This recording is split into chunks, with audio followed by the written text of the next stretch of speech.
Welcome again to the good, the bad and the ugly, especially curated from the world of economy and business today. I'll start with the good. By all accounts, the current financial year is set to put India on a path to economic recovery, especially provided we do not encounter a catastrophe or a war for that matter.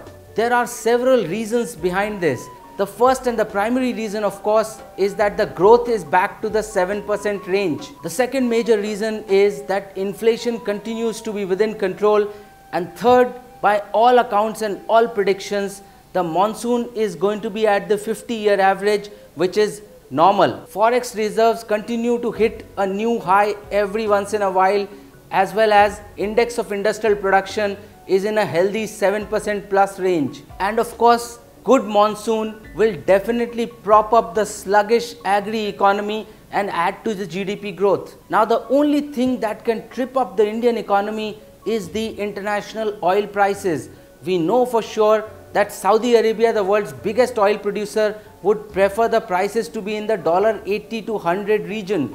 That's going to be catastrophic for the Indian economy. However, that may not happen. As US shale oil starts to pour into the Indian market, the international prices of oil will moderate. And if oil doesn't play spoil sport, the Indian economy will surely start to grow faster. Higher growth, better GDP, of course, means more investments into the economy and definitely more jobs. And now to the bad.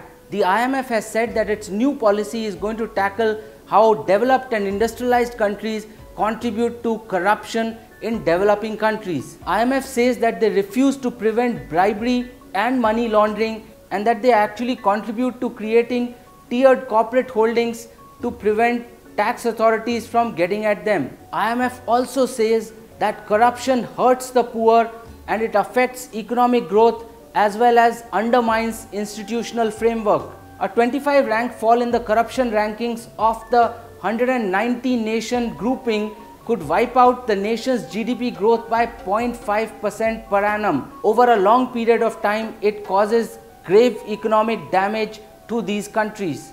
And now to the ugly. The Financial Intelligence Unit received the record number of requests from monitoring agencies regarding suspicious transactions after demonetization. The FIU received almost 900 requests as against an average of about 500 to 600 requests in the previous 4 to 5 years. It is FIU's job to report transactions related to money laundering and terror financing. FIU receives the suspicious transactions reports as well as the counterfeit currency reports from all banks and financial institutions. Processed information from these reports is then passed on to agencies such as the Intelligence Bureau, the Research Analysis Wing, as well as the Defense Intelligence Agency. It is also passed on to the Income Tax Department, the Central Bureau of Investigation, as well as the Enforcement Directorate. It is the nearly 50% growth in suspicious transactions that makes this ugly. If you enjoyed watching this content, please subscribe to the Business Today YouTube channel and also like us on Facebook. Our Facebook page, www.facebook.com/businesstoday. Follow Business Today on Twitter India at BT_India and subscribe to our YouTube channel Business Today India.